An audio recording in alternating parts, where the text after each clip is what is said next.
Hi ladies, my name is Sam. I am a midlife health and fitness expert, and this is your quick warm-up to get you ready for a workout.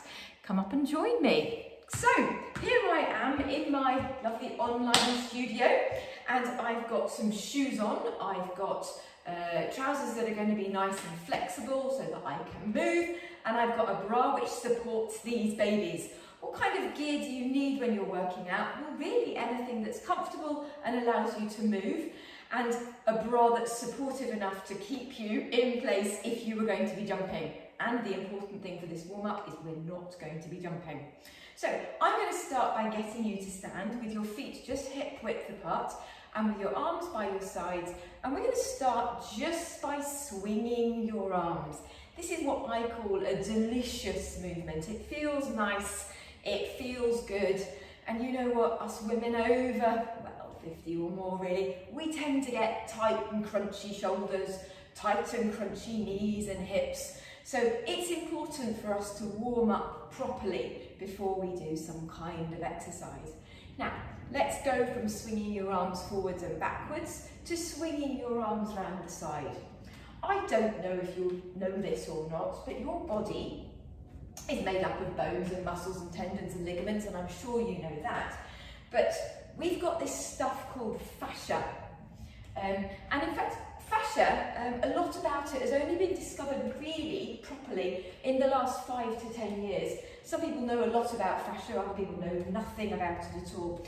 But it has been discovered that it's when your fascia is tight that we tend to get more injuries. So just to give you an idea what fascia is while you're swinging your arms, warming up your fascia, you know when you've got a boiled egg and you cook it and then you pop it in your egg cup and you bash the shell and you pick the shell off it, and you've got that white bit underneath that covers over the actual egg bit. Well, that's a little bit like our fascia. It's a covering that looks a little bit like mesh that covers our muscles. And it has been discovered that in fact it's that gets tight, in fact it gets dried out, and that movement like this that we're doing here loosens and hydrates the fascia, so that when we start to move, we're just going to swing your arms in big circles, when we start to exercise, that fascia is ready and moving. And so the warm-ups that I tend to do, I'm just stepping back a little bit so you can see me, the warm-ups that I tend to do are starting to hydrate that fascia so that when we get into exercise mode, you're ready for it. And often you'll have tight bits, so I'm circling my arms quite freely here. But you know what? 3 months ago, this arm would have been circling quite happily, and this arm would have been doing small circles like this, because I've had a shoulder injury. And it's slowly going. And now we're going to go the other way, backwards. So when I teach, I will often say to you, well, if you can't do that because of something you've got at the moment, then just make the range of movement smaller, or just make the movement a little bit slower, or whatever. So this warm-up gets everything mobile, or as mobile as possible, to enable us to be able to work out with more ease. Now, let's try taking your arms across in front of you and then out behind you. Now, you might find that you're actually quite tight in your shoulders when you do this. It's amazing what you discover when somebody asks you to move in a way which you don't normally do. But the idea of doing this is to discover where you have got your tight bits. Okay, so we've done a lot of shoulder and arm circling, as I say, particularly when we hit our 50s, a lot of women have problems with their shoulders, and if we're going to get upper body strong, we need to keep that range of movement. Okay, now let's give your arms a bit of a break for a second. Just take your arms down, and let's just go into a high knee walk. One of the things you'll discover with me is I don't actually keep very quiet. So I was just thinking, well, I must tell you about balance. Did you know that your balance starts to go as you get a bit older? And being able to stand on one leg is really important. I encourage people that I teach to clean their teeth standing on one leg, because we clean our teeth every day, don't we? Twice a day, hopefully. And balance, if you're thinking, okay, I'm going to challenge my balance by standing on one leg and cleaning my teeth, it means it becomes a daily occurrence. So high knees here, you should feel your heart rate going up a little bit. You can hear mine is because I'm puffing a bit more. So even doing this is stimulating your brain to think, oh good, how good's my balance? So there we go, we've done some high knees. As I say, your heart rate's probably going up a little bit. I'm just going to turn sideways now to show you the next one. Heel flicks. So you can feel your heel coming up and hitting your bottom, or maybe it doesn't quite get there, depending on how flexible you are.